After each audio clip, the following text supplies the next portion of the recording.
Hello friends, my name is Rudo.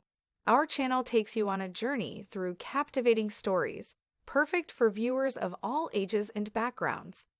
Experience the magic of storytelling as we reimagine ancient legends, bringing them to life with cinematic mastery that immerses you in the essence of African culture. In the picturesque town of Rumban, there once lived a young boy named Leon who paid no attention to those around him.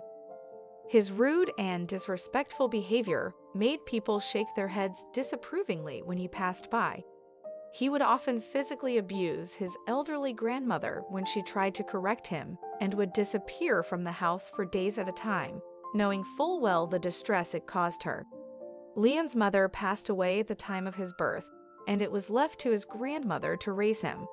Wanting to shield him from the pain of his mother's absence, she allowed him to commit numerous misdemeanors.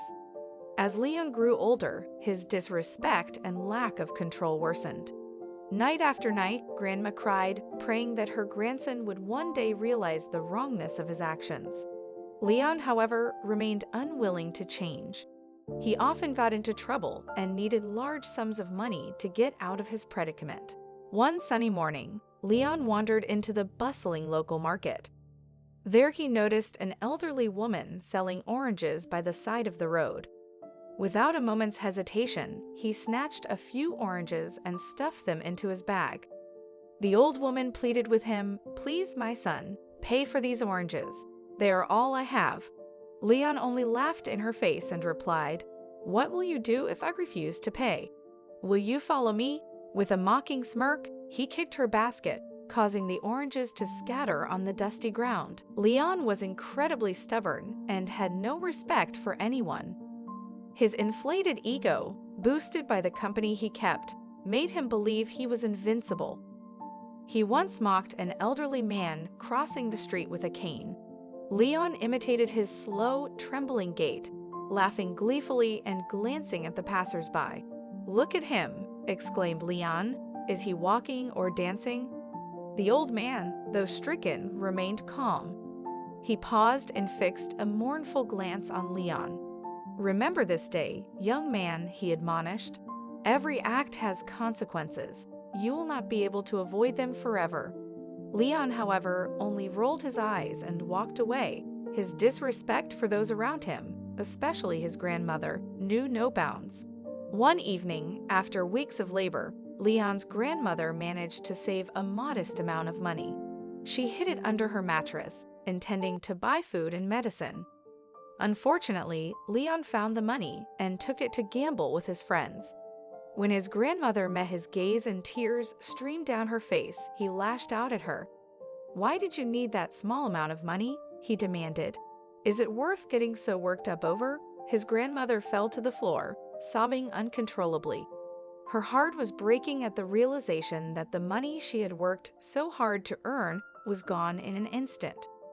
Worse, she knew her grandson was rolling down a dangerous path, and his destructive lifestyle was driving her to despair.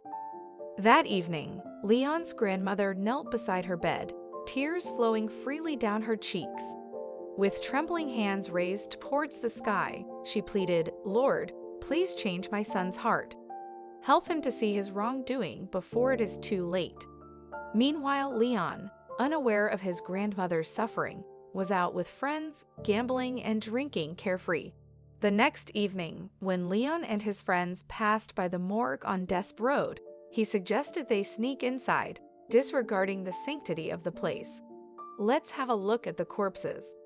I hear they are stacked like firewood," Leon said, causing his mates to laugh. Eager to prove his bravery, Leon persuaded them to enter through the back door. The room, littered with metal tables and corpses covered in white sheets, was eerily silent. Instead of feeling fear or respect, Leon burst into hysterical laughter. "Look at them, stiff as dried fish. What nonsense!" he mocked, pulling back the sheet to mock the dead woman. The morgue attendant, hearing the noise, entered and saw Leon laughing at the dead. "Young man," he said softly, anger audible in his voice, "you have mocked the dead today, but remember that the dead do not forget. Leave before I alert the authorities." Leon and his friends laughed at this warning. "Old man, take care of your ghosts. You won't scare us." Leon stopped, a mischievous grin appearing on his face. He approached the corpse of the woman again. "Look at her, she acts like she owns the place," he said mockingly. As a sign of blatant disrespect, he touched the woman's breast. This night's sleep did not come to Leon. His usually warm and stuffy room was like an icebox. He tossed and turned on the thin mattress, his eyes anxiously scanning the dark corners. Suddenly, a faint whisper sounded, "Leon." He rose abruptly, beads of sweat beading on his forehead. "Who's there?" he asked in a trembling voice. The whisper grew louder. "You're mine," came the reply, and a chill ran down Leon's spine. He switched on the light, but the room was empty. "Am I dreaming?" he wondered as an invisible force suddenly slapped him across the face. Instantly, Leon lost the ability to speak. His mouth went numb, and no matter how hard he tried, he couldn't utter a word. Saliva began to drip from his mouth, and he sat there, confused and frightened. Stumbling, he made his way to his grandmother's room, holding onto the doorframe. Saliva dripped from his mouth, and his eyes were dilated with fear. Grandma woke up, alarmed by his appearance. "Leon, what's wrong?" "Talk to me," she pleaded, rushing to him.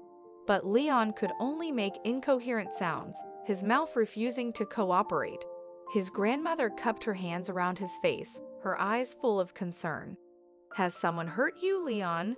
Please talk to me," she pleaded. Leon vigorously shook his head, tears streaming down his face. Grandmother's panic intensified. She sat him on the bed and prayed fervently, "Dear God, whatever happens to my son, please have mercy on him. Please God." That night, Leon lay next to his grandmother. The next day, the news spread throughout the neighborhood. Leon had inexplicably lost his voice. His fellow escapades at the morgue came, their faces lost color, their eyes widened with horror. "This isn't right," one of them muttered. "That mortuary attendant warned us. I had a bad feeling about going there." This eerie silence, however, was only a prelude to Leon's continued agony. Every time he closed his eyes, the image of the lifeless woman appeared before him, her pale skin and vacant stare haunting him, her lips moving soundlessly. In their modest home, inanimate objects began to move on their own. Dishes fell from shelves, the door creaked open at night, shadows flickered in corners where they shouldn't have been. Leon's grandmother began to hear faint whispers in her sleep, disembodied voices calling his name. As the days turned into weeks, Leon's health deteriorated. Rapid weight loss indicated that he was unable to consume food normally. Neighbors speculated about his condition, some attributing it to a serious illness, others to a curse. Their taunts led Leon to seclude himself, his spirit broken. Despite his grandmother's relentless attempts to help him, no remedy worked. The medics, puzzled by his symptoms, could find no cause for his ailment. As Leon's health deteriorated, his grandmother's despair grew. His once energetic and ebullient disposition was replaced by blank stares and unintelligible mumbling, and his frail body barely moved. One evening, Leon's grandmother was visited by an elderly neighbor named Mama, who had heard whispers in the morgue about Leon meeting with the dead woman. "Sister," Mama said, "this ailment is far from common. Go back with your son to where it began. The dead are slow to forgive when they are despised." Leon's grandmother nodded grimly in agreement. The next morning they arrived at the morgue, where they were met by Baba semi-attendant, the same man who had warned Leon against rash behavior. He stood at the entrance as if awaiting their arrival, and his piercing eyes looked round the trembling Leon with disappointment. "I warned you, young man," Baba Seme said softly. "You mocked the dead, and now you will have to face the consequences of awakening something that is not so easily appeased." Leon's grandmother begged him to help her son. "Please, Baba, help him. We will do whatever it takes. Don't let him die like this." Baba Seme sighed heavily and invited them to follow him inside. They were led into a small room decorated with old shelves and flickering candles. Baba Semi sat down on a wooden stool, muttering incantations under his breath. Then he fixed his gaze on Leon and pronounced, "I have a gift, the ability to communicate with the spirits trapped between our worlds and the next. The woman you disrespected has spoken to me from beyond the grave." Leon's grandmother gasped, clutching her chest as her son sat motionless, his vacant eyes locked onto Baba Semi. "The woman you mocked and defiled was not merely a corpse. Her name was Irina, and she perished with profound sorrow in her heart. Alone in the world, with no family, husband, or children, she succumbed to a broken heart, her loneliness following her to the grave. Her spirit finds no peace, for she was denied love and companionship in life. And now," Baba Semi's voice lowered, "she has chosen you, Leon, to be her husband." Leon's grandmother gasped again, her hand covering her mouth in shock. "What do you mean, Baba? My son, wed to a deceased woman?" Baba Semi nodded gravely. "It is the only solution. Irina's spirit demands marriage. Leon must wed her, lay her to rest with dignity, and visit her grave faithfully as her husband. Only then will her spirit find peace, and Leon be released from this curse." Leon's grandmother wept bitterly, her frail body trembling as she grasped her son's hands. Leon, though mute, managed a stifled sob, tears streaming down his face. Before advancing with the spiritual union, Baba Semi counseled them to search for any surviving members of Irina's family. After extensive investigation within the community and consultations with elders, it became clear that Irina had no living relatives. An only child, forsaken by distant kin, she had passed away in solitude within a modest rented chamber, her heart heavy with loneliness and betrayal. With no family to grant their consent, Baba Semi insisted that the wedding must commence immediately. Guided by Baba Semi, preparations unfolded. A delicate white wedding gown was draped over Irina's lifeless form, her hair adorned with blossoms. Leon, frail and quivering, donned a white bata, symbolizing purity and surrender. Baba Semi's voice resonated through the chilly morgue as he initiated the ceremony. "Irina, child of the earth, you are remembered. Today, you are celebrated. Today, you are cherished." He directed Leon to kneel at Irina's side, where, with a trembling hand, Leon slid a ring onto her lifeless finger.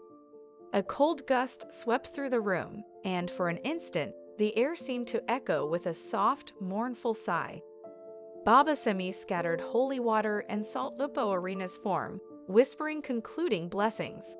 "It is accomplished. Her spirit now rests in peace." The following day, Irina's dignified funeral was held, with Baba Semi leading the small gathering of mourners. She was buried in a quiet cemetery on the outskirts of town. Leon, though still weak, could now whisper softly.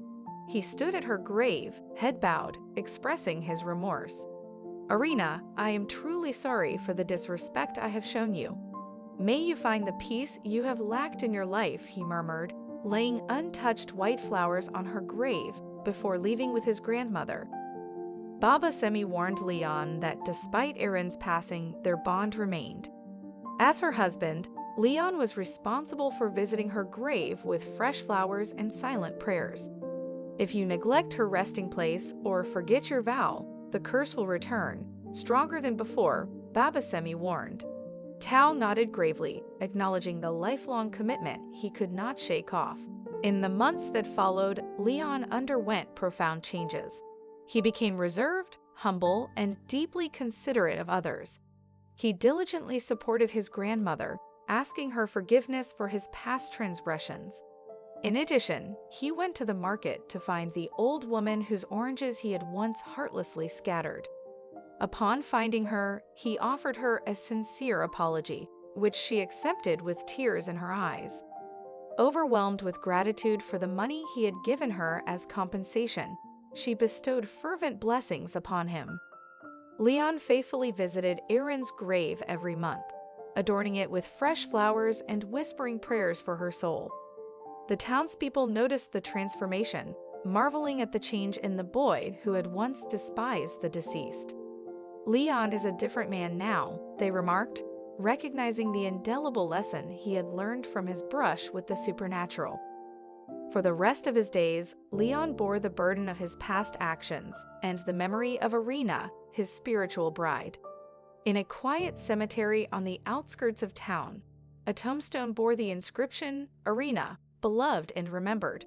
Rest in peace," and every month, Leon knelt before it, fulfilling a promise born of fear but fortified by love. The moral of the story is that every action, no matter how insignificant, has consequences. Leon's careless behavior brought on a curse that robbed him of his calm, his energy, and almost his life. This serves as a stark reminder that acts of arrogance and ignorance often lead to remorse. However, despite his grave misdeeds, Leon was given the opportunity to redeem himself and turn his life around, demonstrating that people can truly change when they sincerely confront their mistakes.